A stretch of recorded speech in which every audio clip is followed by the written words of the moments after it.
Hey everyone, how you doing? Craig Campbell from Pastor Craig's Vintage Cards, and today I'm going to show you a set that I'm also working on a Hall of Fame run. It's a big set. There's a lot of Hall of Famers, a lot of Hall of Famers, and that is the 1984 Donruss.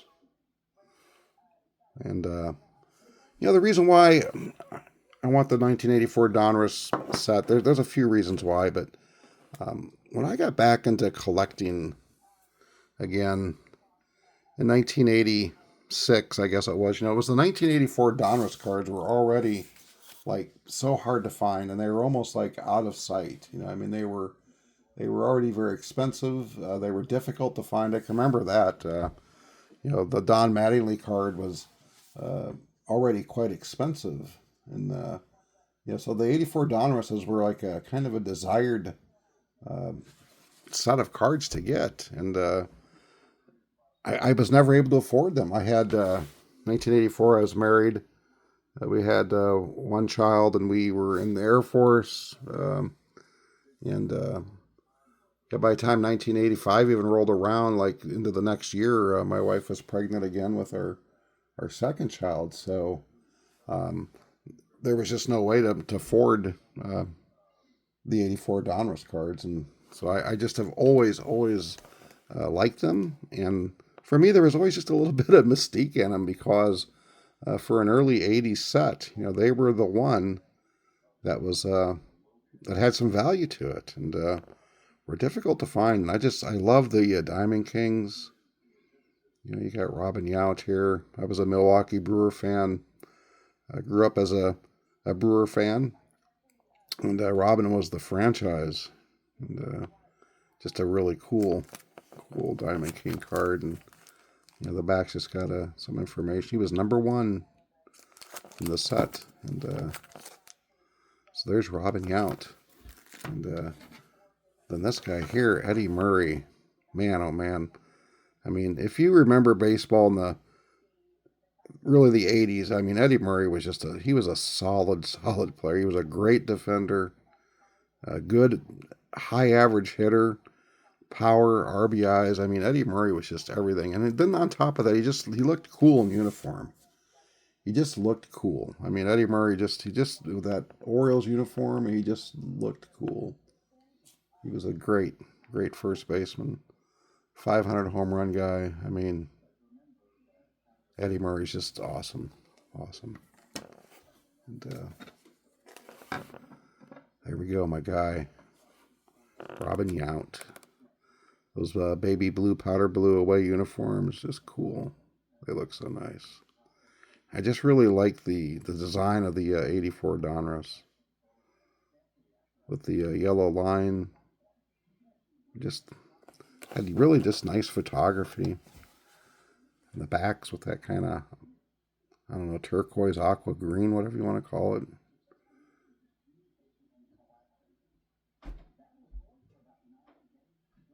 Just really neat.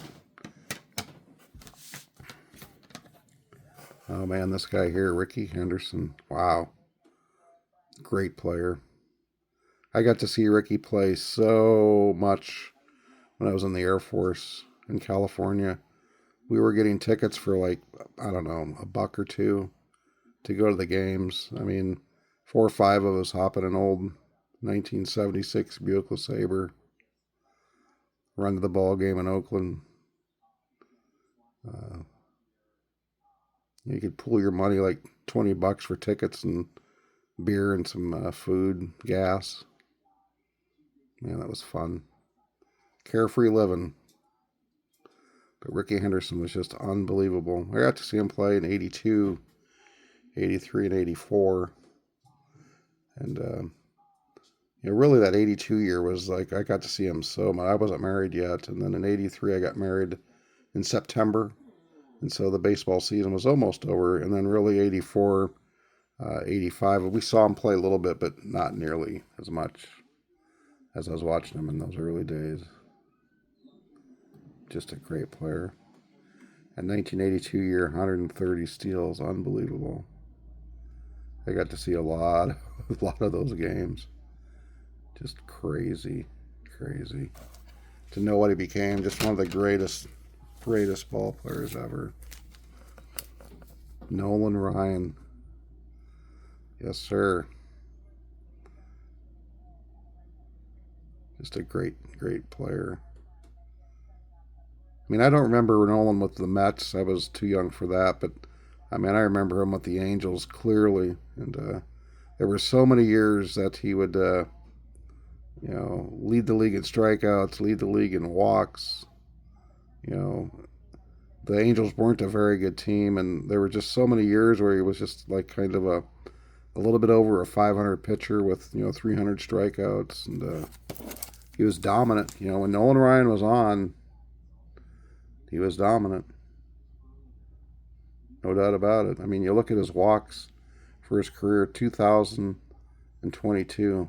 The strikeouts at that point was 36.77 with 193 complete games, 52 shutouts. Unreal. It's just something, isn't it?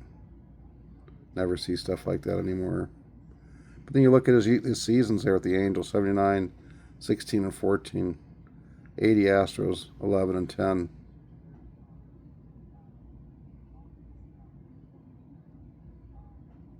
At that point, he had 219 wins, 195 losses.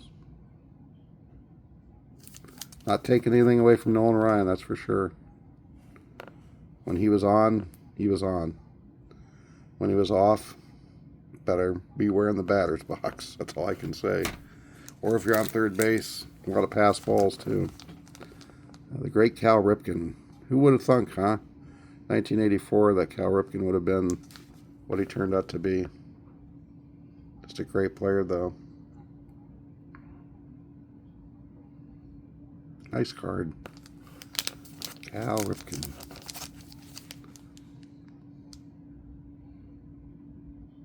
All he had was 345 games under his belt. 1983 was the first year that he started all 162. And we know the rest of the story. Cal Ripken, what a great player he was. Lefty Steve Carlton. One of my favorite players to watch pitch. That's another reason why I really like the 84 Donrusses. You've got the, just kind of what we looked at here. You've got Carlton. Before that, you had Ripken. Before that, you had Nolan Ryan. You had this mix of guys towards the end of their career, like the Steve Carltons, and then guys at the beginning of their career, like the Cal Ripkens. And those, like 83, 84, you had that huge generational switch coming where guys like Carlton were coming to an end. Guys like Ripken were just getting started. This guy here, Tom Seaver. Tom Terrific. Great, great player. I really like that picture, too, with that stride, and you can see the ball in his hand. He's getting ready to throw it. What a great player he was. Tom Seaver. Tom Terrific. Then you had guys like this, like the Wade Boggs, just kind of getting it going. There's so many Hall of Famers in this set. So many Hall of Famers. Guys just getting started like Wade Boggs. Look at that. 257 games.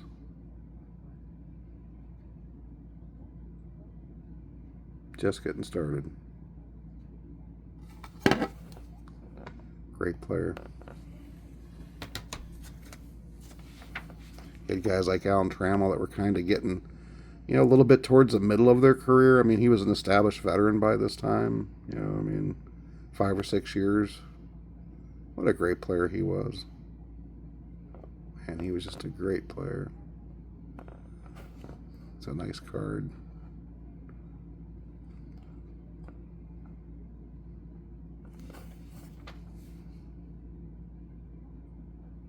$850 games.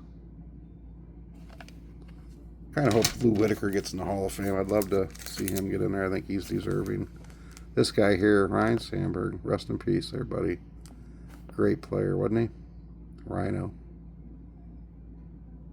Just a good all-around guy. Great player. What a face of the franchise for the Cubs throughout the 80s and 90s. I mean, 327 games at that point.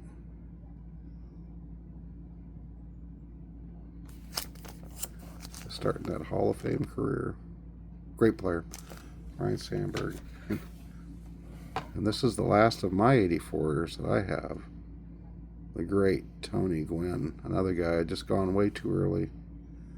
You know, whenever you read a lot of those poll questions, like on if there's you got 2 outs and you're, you know, your last at bat, 9th inning, bases loaded, who do you want to come up to bat? You know, you're down by 1 or it's a tie game or whatever. Tony Gwynn is always one of my answers, or Ted Williams. I think Gwynn was just a fabulous hitter. What a great player he was. Tony Gwynn. Nice card. But boy, do I ever need a lot of cards for the Hall of Fame run. Suter, Schmidt, Boggs, and the Diamond Kings. Eddie Murray, regular card. Jim Rice, Winfield, Brett, Gary Carter, Reggie Jackson, Harold Baines, Ozzie Smith, Andre Dawson, Molitor, Blyleven, Schmidt, Negro, Jenkins, Parker, Lee Smith.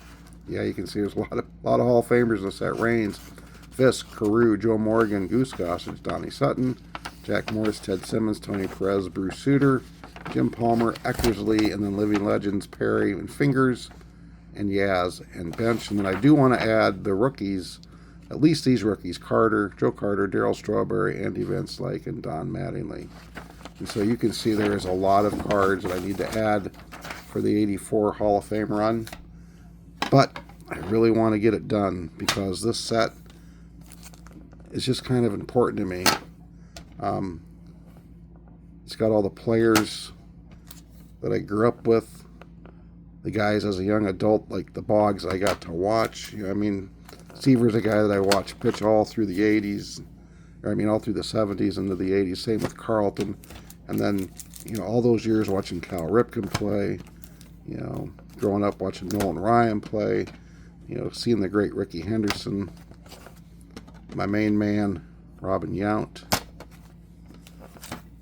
Can't beat these Diamond Kings, Eddie Murray, Robin Yount. So that's really what I want to try to get going also in 2026. You never know. Maybe I'll find some of these at Strongsville. I just don't know.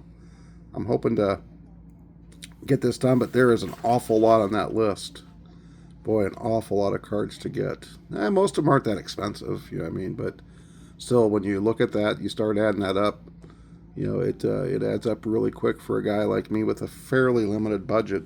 I got to really think about it and how to spend my hobby dollars wisely, but I want to get this set built. So, all right, guys, thanks for taking a little journey with me through the 84 Donruss. I hope you enjoyed it. Leave a comment. Let me know what you think. Let me know what you think of the 84 Donruss cards. And if you think I'm crazy for trying to get that Hall of Fame run going. I don't think I am, but you can let me know. All right, guys, enjoy the hobby. Keep on collecting. Looking forward to seeing so many of you at Independence.